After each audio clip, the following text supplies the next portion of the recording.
Shalom, amados. Nós vivemos um tempo que o Espírito Santo está procurando homens e mulheres que inclinam o coração ao arrependimento, à restauração. A restauração de uma nação depende do nível de arrependimento dos homens e mulheres de Deus, dos jovens que têm um coração para buscar a face do Senhor. Neemias é um livro repleto de ensinos. O livro de Neemias, eu acho ele um livro muito precioso, e ele tinha um coração com um desejo de restauração contínua. Ele não era mais um jovem, ele já era um homem com uma certa maturidade, e ele era copeiro do rei, e ele se encontrou com umas pessoas que tinham vindo de Jerusalém, e ele fez perguntas sobre a cidade.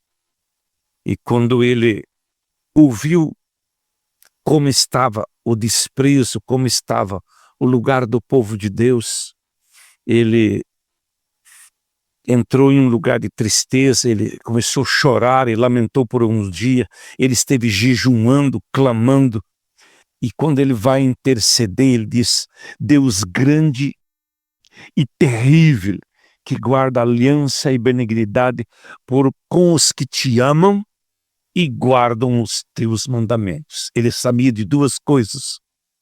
Ele diz: Deus que guarda a aliança com os que te amam e guardam os seus mandamentos. Estejam os teus ouvidos abertos para ouvir a oração que eu faço de dia e de noite pelos filhos de Israel. Observa que ele era um intercessor contínuo. Ele não dava tréguas para o inimigo na área da intercessão, né? E ele diz: e também eu faço confissão dos pecados dos teus filhos, dos filhos de Israel, porque pecamos, eu e a casa dos meus pais. Os intercessores, eles têm um posicionamento pelo povo e por eles continuamente a respeito dos pecados. O inferno vai produzindo a sujeira e eles vão eliminando a legalidade e tirando as forças das trevas através da intercessão.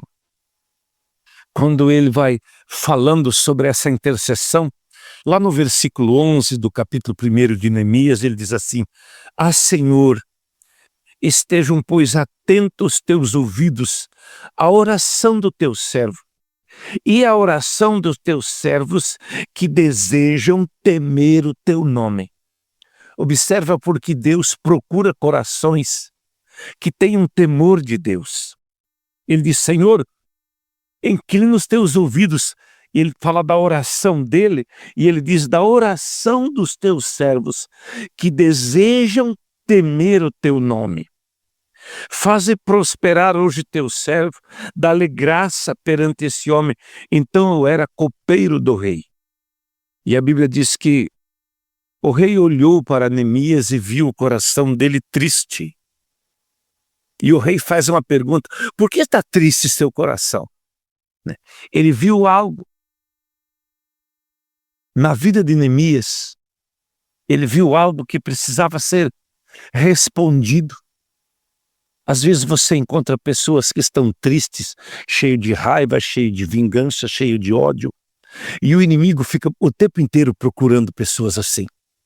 Mas o Espírito Santo fica procurando aonde há pessoas que carregam a responsabilidade do arrependimento. Esse tempo Deus vai levantar milhares e milhares e milhares de pessoas na terra em um lugar de posicionamento de arrependimento contínuo. Essas pessoas desenvolvem uma comunhão com o Espírito Santo. Eu amo ouvir sobre arrependimento, estudar sobre arrependimento, porque se você olhar as Escrituras, pessoas que foram respondidas e honradas, elas se envolviam com arrependimento. É uma responsabilidade que nós tomamos para com as coisas de Deus. para com o propósito que Deus tem para com o corpo de Cristo, com o propósito que Deus tem para com o povo dele. Quando nós temos um coração aquebrantado, um coração contrito diante dele, nós somos respondidos, nós somos ouvidos. Quando nós entendemos que isso é uma responsabilidade. Vemos hoje tanta calamidade no meio do povo de Deus, tantas situações onde homens e mulheres irresponsáveis estão se deleitando em coisas erradas no corpo de Cristo. Mas também vemos homens e mulheres que estão cheios de responsabilidade, cheios de temor, cheios de arrependimento. E nós precisamos compreender que o Espírito Santo está esperando de você uma responsabilidade maior para com a tua nação. Nós, onde estamos, intercedemos sempre pelo Brasil e por mais 12 países que formam a América do Sul. E nós fizemos confissão dos pecados, até nós ver Deus redimindo a América do Sul e cumprindo todo o propósito que Deus tem para esse povo. Que o Espírito Santo te abençoe, que o Espírito Santo te conduza em um lugar de profundo arrependimento e responsabilidade dos propósitos divinos para tua casa e tua nação. Deus te abençoe.